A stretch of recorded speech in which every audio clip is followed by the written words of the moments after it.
just a couple of people I'd ask this first. Yeah. Can you talk us through That's Amoré as a walkout song? Yeah, I thought you might ask that.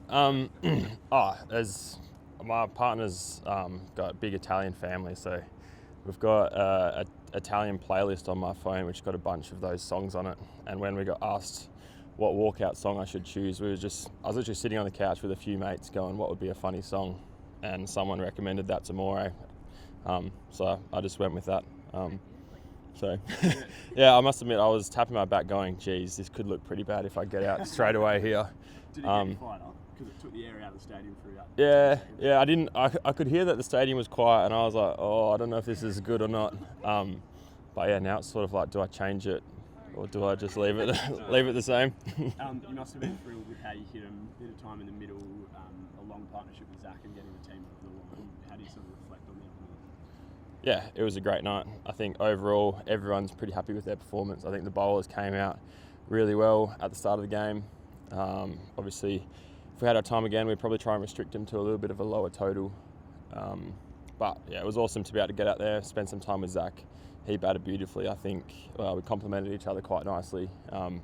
Probably quite similar players. I know I had some friends in the crowd just sending me videos cheering of me hitting boundaries, but it was actually Zach hitting boundaries. It was great to bat with him. He's fitted in beautifully. Was it a real thrill? Like, he's obviously played a lot of Test cricket.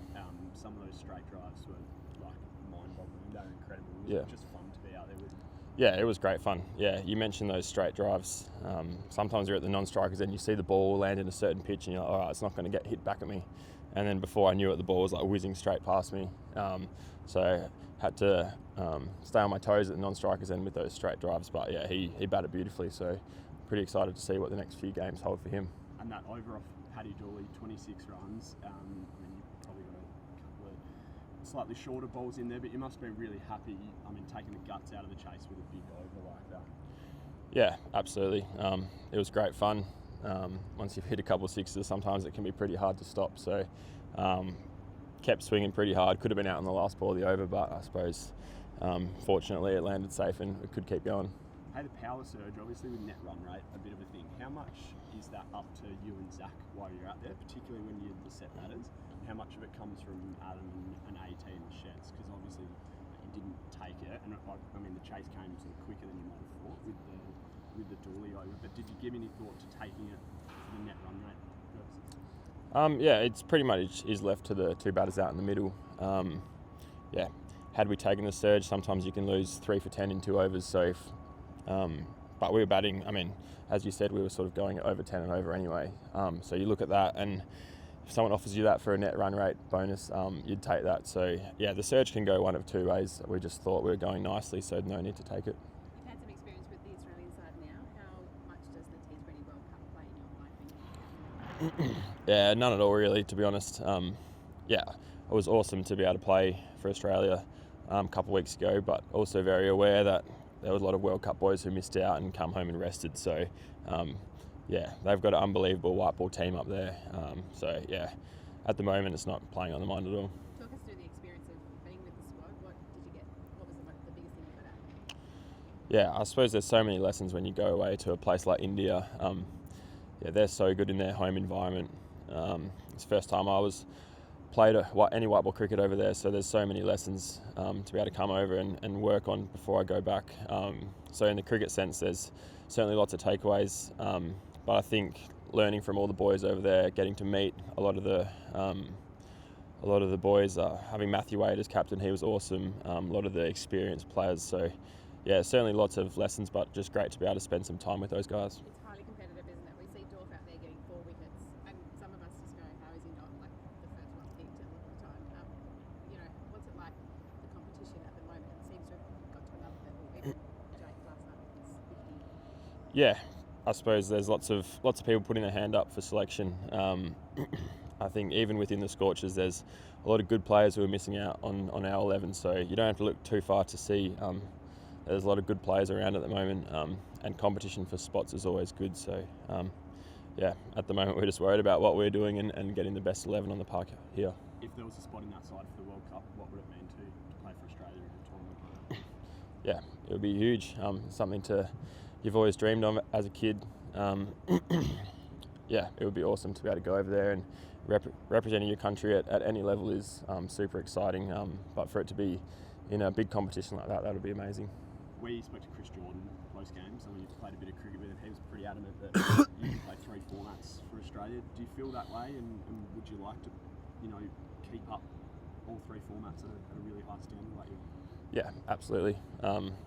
Yeah, I think Test cricket still is the dream, that the childhood dream that you have, waking up on Boxing Day watching the Test match cricket. So I'd love to be able to play some Test matches. I think you see how valuable the all-rounder is. I mean, Greeny's been doing it so well for the past few years. Mitch came out here last week and whacked him around everywhere and took a pretty important wicket. So I think, I'd love to be able to play in all 3 formats. Aaron, do you have an update on Ashton? Not really, to be honest. I know he's had a bit of a sore knee for the past couple of weeks. He obviously tweaked it bowling the other night, but yeah, I haven't heard anything from the doctors or physios yet. Does that come into the plans? Obviously, he's a gun bat, pinch a few overs during the match. Does conversation start around, can we just play him as a bat just to keep that knee healthy? Like I said, I'm not in on those conversations. I suppose, if he can run between wickets, he'll be able to play as a batsman. So I think there'll be relevant fitness tests over the next couple of days, and I'm sure he's still getting selected as a batsman, so it shouldn't be a problem. You obviously didn't bowl the other night, but still part of the bowling group. Has there been any sort of reflection and talk about what might have went wrong in the last few overs? I think when you lose your captain halfway through, certainly not something that any of us have experienced before, whereas is it Ingo, is it Agar who takes over sort of the reins? So if we had our time again, we'd probably change a few things, but looking back, it certainly is a pretty difficult situation when you're sort of in the middle of a game. You've got half an hour to bowl your last 10 overs and there's 30,000 people and you're trying to pull strings. So I don't think anyone can be blamed for it, but certainly there will be lessons moving forward from that. On that, I believe you had a bit of a part to play in sort of directing traffic a little bit during that period. Was that part of the plan, or is it something you just sort of took over? I mean, none of it's planned for. You don't plan for your captain to leave the field at any point. But no, there's certainly a few of us who are involved in the strategy meetings before the game, so we all know plans, bowling to certain batsmen. It's, I think, a sign of a good team is that lots of people are willing to help out. So there's certainly a few of us that were helping. Just back on Zach, so you notice a different style of batting, the so-called baseball. You can tell he plays a bit different than the rest of you guys, or not? Not really. I think white ball cricket, everyone takes the pretty positive option. I suppose if we're playing a red ball game out there and he hits his second ball over mid-on for 6, then you could probably go, oh, that's a little bit out of the ordinary. But I mean, we're just pumped to have him over here. Whether it's Bazball or whether it's 2020 for the Scorchers, if he's scoring 60 off 40 balls, we're pretty happy. Just a little bit on IPL. Obviously, you're not going, but that's probably going to be a goal down the track, is it? And also, do you feel like it's changing the world game a bit in terms of becoming almost the focus as they stretch the season as well? It cuts across domestic cricket, all that sort of stuff. Yeah, yes and no. I think in Australia we're very fortunate that it sort of falls outside of our domestic season. So we're lucky to get the full 6-month season in here in Australia. And you look at blokes like Mitchell Stark, when the time's right, he nominates for the IPL. So yeah, it's certainly something that a lot of people look forward to. But I think at the moment no one's really prioritising that over representing their country. So I'm sure it's going to stay that way for the next little bit. You'd like to play at some stage? Yeah, absolutely. I think, again, when the time's right, there's lots of cricket around the world. Like I touched on before, I'm still keen to play all 3 formats for Australia. So whether that time is in a couple of years' time or even further down the track, I'd love to get over there at some point. And Tom Curran, do fast bowlers know about not running on the wicket, don't they? I mean, could you explain what it's like when you're out there warming up? Yeah, I mean, sometimes you can, sometimes you can't. It just sort of depends who's officiating on the day. I know it's part of some people's routine, sort of getting their run-up done and having a little bit of a practice run-through. I think the most important thing is sort of the safety of everybody, and umpires are certainly a very important part of that in the game.